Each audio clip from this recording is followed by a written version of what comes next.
I'm Emily Carter, 24 years old, and I spent 4 years at the University of Washington studying by day, grinding by night, earning a full scholarship, and working in an AI research lab, all in the hope that my parents would be proud of me on my graduation day.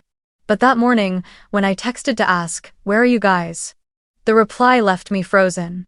"We're helping Sarah move into her new apartment. Your sister needs us more."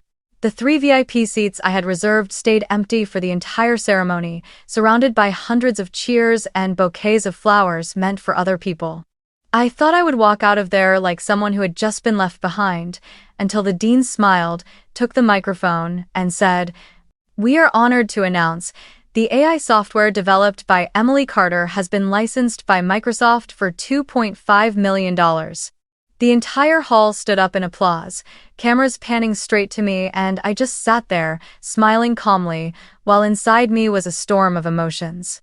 Have you ever felt abandoned by your own family at the most important moment of your life? And where are you watching this story from? Leave a comment below so I know I'm not alone. I was born and raised in a small town over an hour's drive from Seattle. On paper, my family looked no different from any other middle-class American household: a 2-story light blue house with a wide porch, a small backyard garden, and an old apple tree by the wooden fence. But inside those walls, things were never as balanced as they appeared. I was the firstborn, and 3 years after I came into the world, Sarah arrived. From the moment she was born, the balance in our family tilted to one side, and that heavier side was never mine.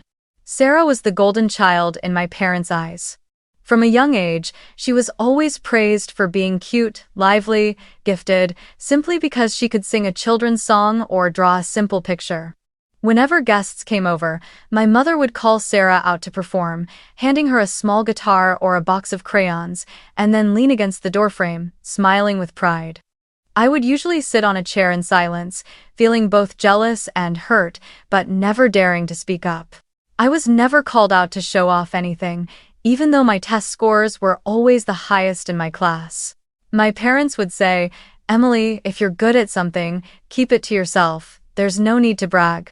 That difference became painfully clear when I hit my teenage years. On my 16th birthday, which fell on a weekend, I had hoped the whole family would go out to dinner at my favorite restaurant, a small, charming place by the lake, where I had always dreamed of wearing a nice dress, blowing out candles, and taking a few family photos. But that afternoon, my mother got a call from Sarah. She was crying, saying she needed a new dress for her best friend's birthday party the next night. Without a second thought, my mom and dad abandoned the birthday cake still baking in the oven, told me to push the party back a few hours, and drove Sarah into the city to shop for a dress. Those few hours stretched into late evening, and my birthday turned into a cold cake on the table, a few hastily lit candles, and a sloppy "sorry" scribbled inside a card. I smiled, but the emptiness inside was something nothing could ever fill. In my senior year of high school, I was chosen to be on the team representing our school at the state science competition. My project, an AI-based model for waste classification, won first place. On the day I was to be honored at the city hall, I invited my parents to attend. But that morning, they texted me saying Sarah had a mild cold, and they didn't feel right leaving her home alone, so they wouldn't be able to come. I stood on stage, looking out at the audience, trying not to let my eyes search for familiar faces.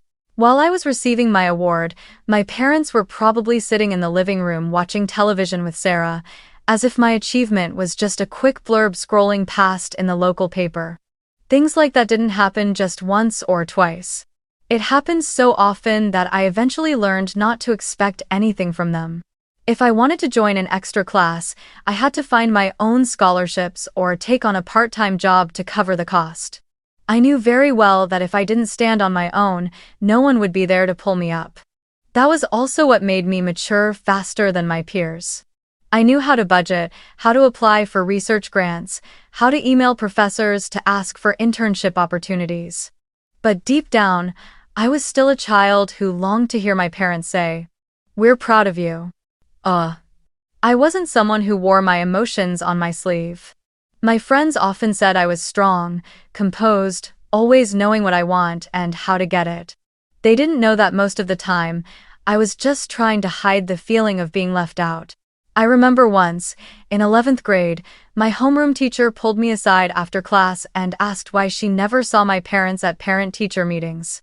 I just smiled and said, "They're busy," then turned away quickly to hide the sting in my eyes.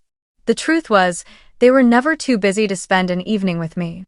They just didn't think it was as important as taking Sarah to dance practice or attending one of her school plays. I used to wonder if I had done something wrong. Was I too quiet, or not interesting enough to catch their attention? But as I grew older, I realized the problem was never me.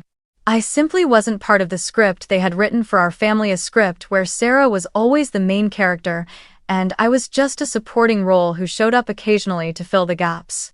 That made me more determined than ever to write my own story, one where I would be the main character, whether they chose to read it or not. That's why I chose to attend the University of Washington, over an hour away from home, far enough for me to live independently, yet still within driving distance if necessary. The day I received my acceptance letter along with a full scholarship, I thought my parents would be proud. Instead, their reaction was a nod and the words, "Good, that means we don't have to worry about paying for your tuition." No celebratory dinner, no congratulatory card. I still remember walking alone to a coffee shop near home, ordering a latte, and sitting there all afternoon, reading and rereading that acceptance letter, trying to convince myself that this was enough. With everything I had been through, I thought I had learned how not to let it get to me anymore. But deep down, I still hoped that one day, on some truly important occasion, they would show up and look at me as if I, too, deserved the same love and recognition Sarah always received. That was exactly why graduation day meant so much to me, and why that text on the morning of it felt like a knife slicing into a part of me I had spent years trying to mend. When I started my freshman year of college, I believed things would change.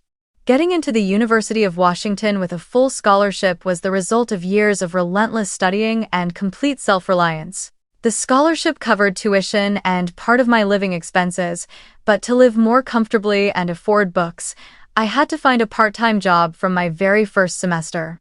I was fortunate enough to be hired in the Artificial Intelligence Research Lab within the Computer Science Department.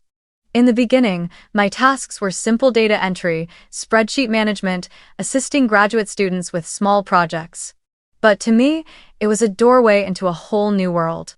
I often stayed in the lab until late at night, working while quietly learning how to write algorithms and optimize models. Some nights, I left the building after midnight, walking through empty streets with the chill from Puget Sound seeping in, forcing me to pull my coat tighter. But instead of feeling exhausted, I felt a quiet warmth inside, because here, at least, the effort I put in would be recognized. Throughout my 4 years in college, I never received any financial support from my family beyond a few token gifts during holidays, a wool scarf for Christmas, sometimes a birthday card with a $20 bill tucked inside. I knew they weren't struggling financially, they just never thought about giving me the best of what they had. Money, time, attention. All of it was reserved for Sarah. Every time I called home, most of the conversation would revolve around her. Sarah just got into the photography club. Sarah's going on a trip with her friends. Sarah's thinking about buying a new car. My parents would talk on and on, their voices brimming with pride. When it was my turn to be asked about, it was always with short, polite questions. School going okay? Work still fine? And then, just as quickly, they would steer the conversation back to Sarah. I once thought the 100-mile distance between home and school would help me escape the feeling of being left out, but instead, that distance only made one truth clearer. We were living in two entirely different worlds. Every now and then, I still tried to keep a connection by sending Sarah birthday gifts.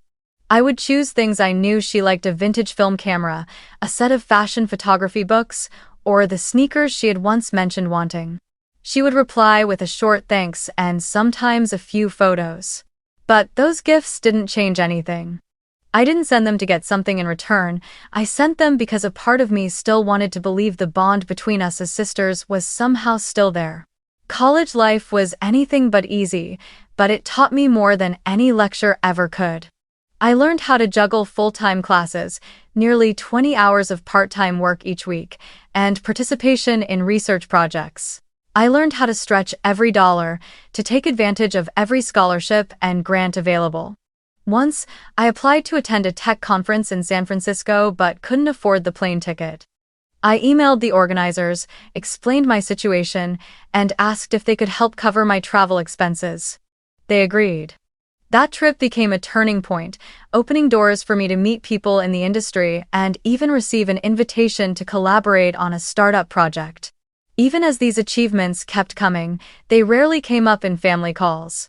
I still remember one evening, after my research group launched an AI application that got featured in the local paper, I called home to share the news. My mother simply said, that's good.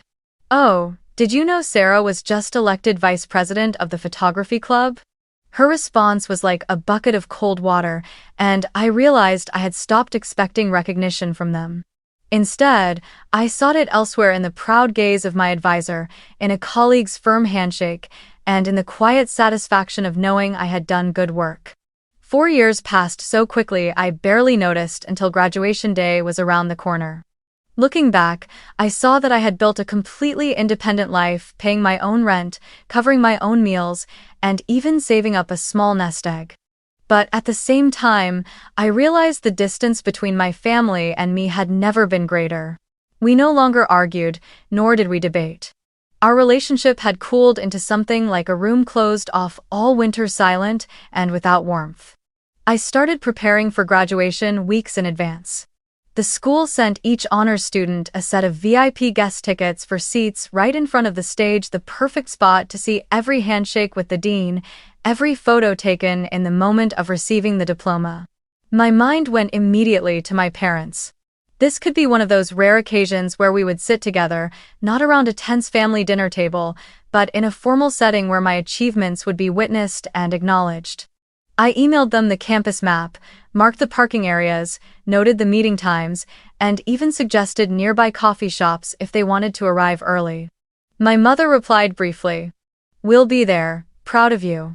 Just those last 3 words were enough to warm me a little, as if the distance of the past 4 years was finally narrowing. The day before graduation, I was busy almost nonstop. In the morning, I tried on my gown again, making sure the cap fit perfectly and the tassel wasn't crooked. At noon, I stopped by the research lab to deliver a thank you gift to my advisor, a handwritten card and a box of his favorite coffee. That evening, I called home to confirm the schedule, and my mother's voice was bright with excitement. "Don't worry, we'll get there early tomorrow. Sarah's coming too, to celebrate with you." For the first time in what felt like forever, I smiled genuinely, picturing us all sitting in the front row, Sarah holding a bouquet, my parents waving as I walked across the stage. But the next morning, just as I stepped out of the shower with my hair still damp, my phone buzzed. A text from my mother lit up the screen. "Sweetie, Sarah just got her new apartment and needs to move in right away. We have to help her.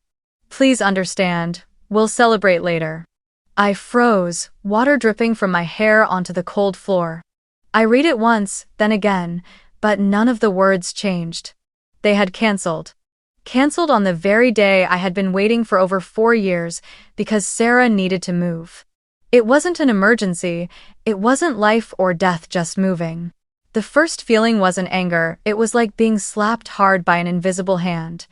Not physically painful, but a cold rush shot down my spine, making it hard to take a deep breath. Dozens of reasons flashed through my mind for why they could be here today, but one by one they fell away, leaving only the bare truth. I wasn't their priority, and maybe I never would be. I set the phone down on the table, willing my hands not to shake. No tears. I had promised myself that no matter what happened, I wouldn't cry today. I put on my gown, adjusted my cap, and looked in the mirror one last time. Staring back was a 4-year-old woman with slightly red eyes, but her chin held high. If they weren't going to come, I would go myself. If they weren't going to witness this, I would witness it for myself. When I arrived on campus, the sky was just as clear as it had been the day before. Students and their families were already gathering near the entrances, posing for photos in front of large banners that read, "Congratulations, class of." I walked past groups laughing and chatting, clutching my VIP tickets but knowing I wouldn't use them for anyone but myself. In the student seating area, I saw my friends posing with their families. Andrew, my research partner, stood between his parents and younger brother, holding a bouquet of sunflowers. Maria, my classmate from the AI program, was wrapped in a tight hug from her mother while her father snapped photo after photo. As I approached, they all smiled and greeted me, but I noticed their eyes flick briefly to the empty space behind me. No one asked outright, but the absence was enough to create a strange tension, as if everyone was afraid to brush against a wound that had just been reopened. "Where are your parents?" Maria asked quietly as we lined up to take our seats. I pressed my lips together and said lightly, "Busy with something." She nodded, didn't push further, but I could see the pity in her eyes. And that, somehow, bothered me even more than being left behind because I didn't want to be the main character in someone else's pity story. The ceremony began, the music swelling brightly. The parent section in front was packed with beaming faces, cameras, and phones held high. I glanced at the VIP area. 3 seats I had reserved still sat empty. On the middle chair, a paper sign that read, "Carter Family," had been blown to the floor by the wind. I bent down to pick it up, placed it neatly back on the seat out of reflex, then sat up straight. Because if I let myself slump, I was afraid I might not get back up. Throughout the ceremony, I made sure my eyes never lingered too long on any parent's face. Each time a student's name was called, cheers and bursts of confetti erupted, and I imagined the silence that would fall when it was my turn. But instead of fear, something else began to take shape inside me, a steadiness. They weren't here, but I was. And that was enough to carry me through the rest of the day, until the moment I had no idea would change everything. I was seated in the very first row, the section reserved for the top graduates. From there, I had a clear view of the stage, framed by deep blue velvet curtains, a polished podium with a gleaming microphone, and, behind it, a massive LED screen projecting each graduate's face as they stepped up to receive their diploma. The soft lighting washed gently over our row, just enough to feel the formality of the moment, just enough to reveal the faint tremor in hands clenched in anticipation. I held my name card tightly, as if it were an anchor keeping me steady in the swirling tide of emotions. The ceremony unfolded in its familiar order. Brief speeches from the board, congratulatory words from the student representative, and then the roll call of names. The dean, a man in his 60s with silver hair and kind eyes, stood at the podium, his warm baritone carrying through the speakers. "And now, we will recognize this year's outstanding graduates." How? My friends' names were called one by one. Each name brought a wave of applause, a brilliant smile, a family leaping to their feet in celebration. I watched Andrew walk across the stage, his parents springing up, phones raised high, faces glowing with pride. I saw Maria accept her diploma, her mother clutching a bouquet nearly half her size, grinning so broadly that even I felt warmed by it. Then, as the applause faded, the dean lifted his gaze toward my row.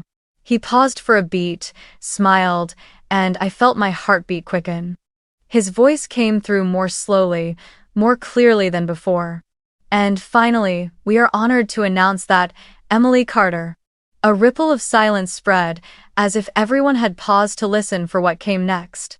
Valedictorian of the computer science program, who, along with her research team, developed an artificial intelligence software recently licensed by Microsoft for $2.5 million. For a second, I couldn't believe I'd heard it right. The entire hall erupted in applause and whistles, and I saw dozens of arms raised, holding cameras and phones. On the LED screen behind the stage, my face filled the frame, my smile still calm, but my eyes glimmering with something that was equal parts pride and trembling.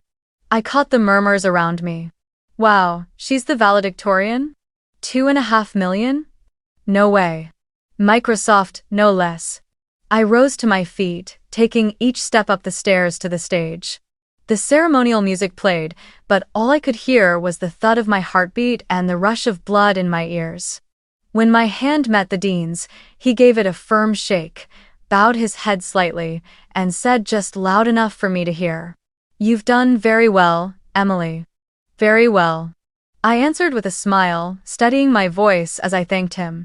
Camera flashes went off in quick succession as I accepted my diploma, my photo with the dean captured from multiple angles. I turned to face the audience, looking toward the guest section. My 3 VIP seats were still empty. In that moment, I could feel the distance and invisible chasm between me and the people who should have been my proudest spectators. But instead of letting it swallow me, I took a deep breath, lifted the corners of my mouth, and bowed as if this entire hall were my family. As I stepped down, colleagues from the research lab, the people I considered my brothers and sisters, stood to applaud, cheering my name.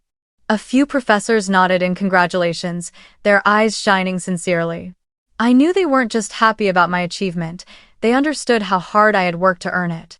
The local news station's camera swept across my face, then zoomed in, catching my smile and my gaze. I heard someone whisper behind me, "She's so composed. If it were me, I'd be crying by now." They didn't know that inside, my emotions were surging like a shoreline before a storm. Not because of the $2.5 million, though of course that number mattered, but because this was the first time in my life my accomplishment had been publicly acknowledged, and no one could take that away from me. As the ceremony went on, I sat back in my seat, my hand resting lightly on the diploma. For every round of applause given to other graduates, I returned a smile, but my mind kept returning to that moment when my name had been called with those words of introduction. It wasn't just an announcement, it was a confirmation. That even without a single member of my family present, I was capable, I was worthy, and I had earned the recognition of the entire hall. I didn't know if my parents and Sarah were watching the live broadcast from home. Part of me hoped they were, so they could see that I had achieved something they had never believed I could. But another part of me no longer cared because the recognition I had needed, I had just received, from my own effort and journey. When the ceremony ended, students began tossing their caps into the air, cheers echoing across the campus. I tilted my head back, watching thousands of golden tassels spin against the vivid blue sky. One cap landed right at my feet, and I picked it up, smiling. I didn't know who it belonged to, but in that moment, it felt like I had found the final missing piece to the picture I'd been assembling for the past 4 years, a picture of an Emily Carter who no longer needed anyone standing beside her to feel validated. My friends rushed over, hugging me, handing me bouquets, showering me with praise. Andrew clapped me on the shoulder. "Emily, you've made the whole team proud. I'm blasting this all over LinkedIn." Maria handed me a small gift box. "It's nothing big, just something to remember today." I opened it to find a fountain pen engraved with my name, a simple gift that tightened my throat. Professors came by one after another to shake my hand and offer congratulations. Professor Miller, who had mentored me throughout my 4 years, held onto my hand a little longer. "Emily," he said in his warm, steady voice, "today you proved that every bit of your effort was worth it. Whether anyone is here or not, your value doesn't change." His words felt like an invisible coat against Seattle's cool air, wrapping me in a warmth I never expected to receive from someone outside my family. Before I could leave campus, my phone buzzed nonstop. When I opened it, there were hundreds of messages from friends, colleagues, even acquaintances I barely knew online. They sent screenshots from the ceremony, tagged me in posts filled with congratulations. Amid all those notifications, I saw one message from Mom and Dad. I froze for a moment, my heart sinking slightly before I opened it. The message was short: "Congratulations, let's talk." I stood still for a few seconds, staring at the words as if they held some hidden meaning. "Let's talk," a phrase that sounded like it could open a door or spring a trap. I sat down on a nearby bench, took a deep breath, and typed a short reply. "When?" They answered almost immediately. "Tonight, can we video call?" That evening, after leaving a small celebration with my research team, I returned to my apartment, made a cup of hot tea, and opened my laptop. My parents' faces appeared on the screen. They didn't look nearly as tired as I'd imagined. My mother spoke first. "We're sorry we couldn't be there today. Your sister, Sarah, she got the keys to her apartment earlier than expected. You know how it is, moving everything in one day isn't easy." I stayed silent, listening to them explain. My father chimed in, "But we watched the ceremony online. You really surprised us. We're proud of you." If those words had come years earlier, I might have cried. But now, they felt more like polite small talk than genuine acknowledgement. Before I could respond, my mother continued, "There's something we'd like to ask. You know Sarah is still figuring out her path, and now you have that big sum from the software. What do you think about helping her start a business? Just a portion, as an investment in the family. Your sister deserves a good start, and you've made more than enough." I sat there, saying nothing, listening to the ticking of the wall clock in my room. Part of me wasn't surprised. I'd always known this day would come, but hearing them say it outright felt like an old door slamming in a gust of wind, sending every memory rushing back. I remembered the forgotten birthdays, the award ceremonies no one attended, the gifts I sent Sarah that were never met with genuine care in return. And now, at the height of my biggest achievement, they still saw me as a resource to funnel toward Sarah. I set my tea down, straightened my back, and said slowly, "I understand what you're asking. But that money is the result of 4 years of working day and night, figuring out everything on my own, without a single dollar from the family. I chose to live this way because I knew I wasn't your priority. And today, hearing this request, it shows me nothing has really changed." My mother frowned. "Are you blaming us? We're just thinking of Sarah. She's never been independent like you. She needs help." My father forced a weak smile. "We're family, helping each other is normal." I nodded slightly. Yes, helping each other is normal. But helping each other doesn't mean sacrificing one person to lift up another forever. I've done my part and now, I'm setting boundaries for myself. That statement left their side of the screen quiet for a few seconds. I could see my mother searching for words, while my father let out a long sigh. "So, what's your decision?" he asked. I smiled faintly, but my gaze was steady. "I will not invest my money in any project I don't believe in. And if Sarah wants to start a business, I'm more than willing to offer her advice, connections, or guidance on a business plan. But money? I'm keeping that for my own projects." They didn't answer right away. My mother glanced at my father, then said quietly, "We'll talk later." And the call ended. I sat there in front of the dark screen, feeling both a sense of loss and relief. Loss, because I knew the distance between us would only grow longer. Relief, because I had finally drawn a clear boundary. I had chosen myself not out of anger, but out of resolve. And for the first time, I felt truly grown, no longer the daughter constantly seeking acceptance from people who were never going to give it to me. I spent the rest of that night thinking about the conversation we'd just had. At first, I considered letting it go, letting things drift the way they always had. But this time felt different. There was no vague, aching hurt like in high school, no quiet yearning for them to change. Instead, there was absolute clarity. If I stayed silent, this cycle would never end. I opened my laptop, sat before the blank screen, and began typing. The email to my parents wasn't a letter of blame, nor was it an indictment. I kept my tone polite but firm. I thanked them for bringing me into this world, for giving me the foundation to start my life. I acknowledged that because of them, I had learned to be independent, to stand on my own without relying on anyone. But I also made it clear that I would no longer accept being placed below anyone else in the family, and I would not allow love to be turned into an endless comparison. I emphasized that from now on, every decision about my finances, career, or time would be made according to my own values and priorities, not to make up for any favoritism.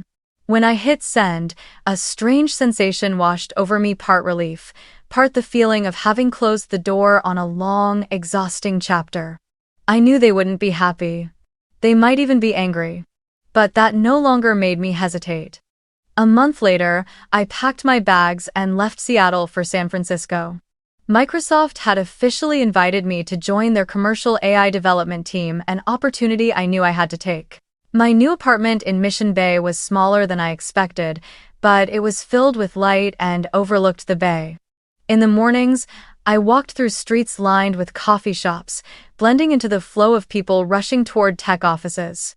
Every time I stepped into Microsoft's headquarters, I felt certain I was exactly where I belonged, not because of the company's prestige, but because here, I was seen for my true abilities. The new job demanded long hours and intense focus, but I didn't let myself live solely around commercial projects. One Saturday afternoon, I happened to read an article about the percentage of women in tech, and it brought me back to my freshman days navigating a lab full of men, always feeling like I had to work twice as hard just to be heard. I decided to join a nonprofit dedicated to helping high school girls gain access to STEM programs. At first, I contributed only a few hours of mentoring each month, but gradually, I discovered a particular joy in watching these young women grow more confident after each session. I taught them how to code, how to present their projects, and most importantly, how to believe in their own worth. Each time I stood in front of that group, I realized I was doing what I had once wished someone would do for me, becoming a living example that you don't need anyone's permission to step into rooms you once thought were reserved for others. That gave me a deeper sense of fulfillment than any compliment from my family ever had. In San Francisco, I began redefining family on my own terms. It was the colleagues who always had my back when a project hit a snag, the gym friends who invited me to run along the bay every Sunday morning, the girls in the mentorship program who called me Miss Emily with sparkling eyes. I gradually understood that my worth had nothing to do with whether my parents recognized it or not. My worth lived in every line of code I wrote, every idea I contributed, and every person I helped believe in themselves. Once in a while, my parents still sent messages, short, polite, mostly surface level. They no longer brought up borrowing money or helping Sarah, but the distance was still there, silent and undeniable. I no longer tried to erase that distance because I had come to understand that some relationships would never heal the way you want them to.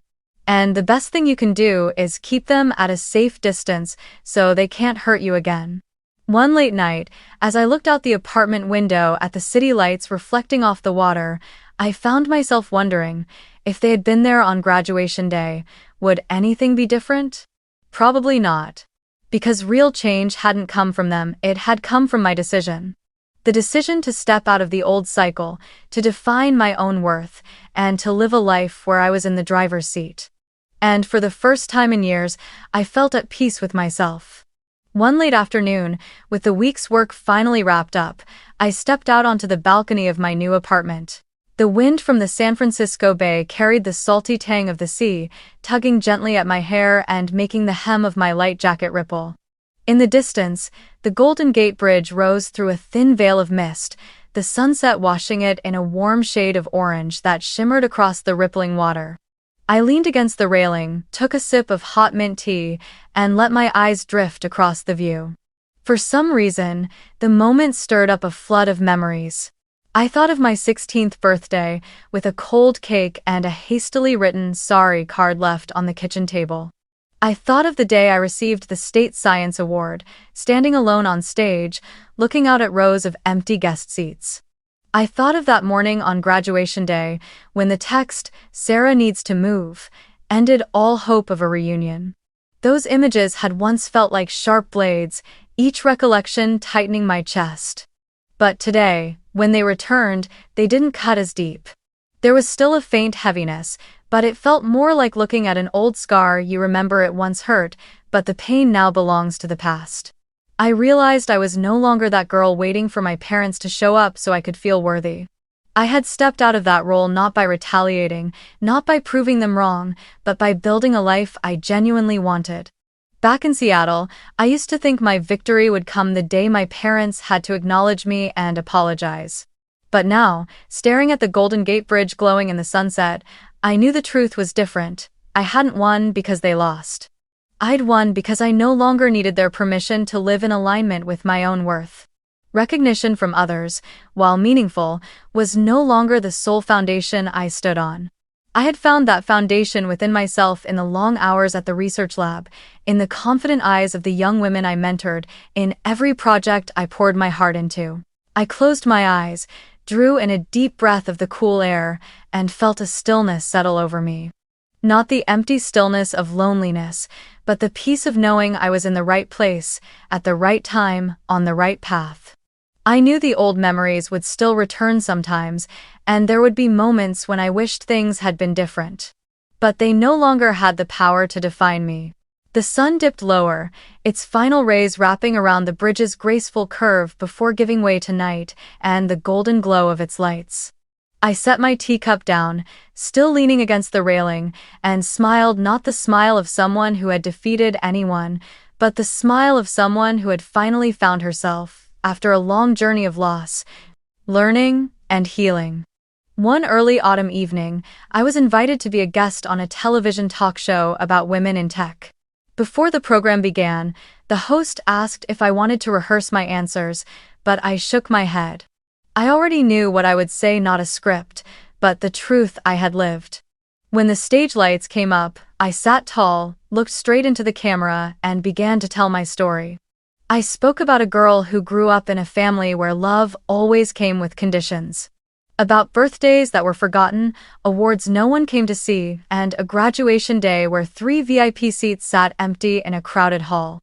I shared how I left Seattle for San Francisco, began my career at Microsoft, and found a new kind of family in a community of people who believed in and supported one another.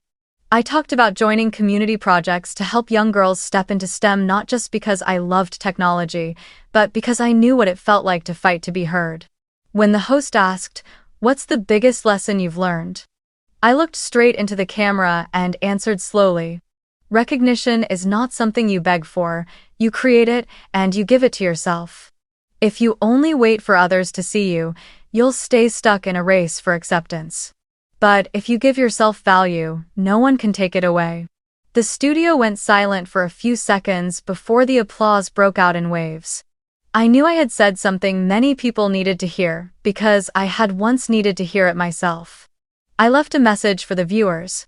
If you've ever been overlooked, ever placed beneath someone else, remember that you are still enough simply because you exist.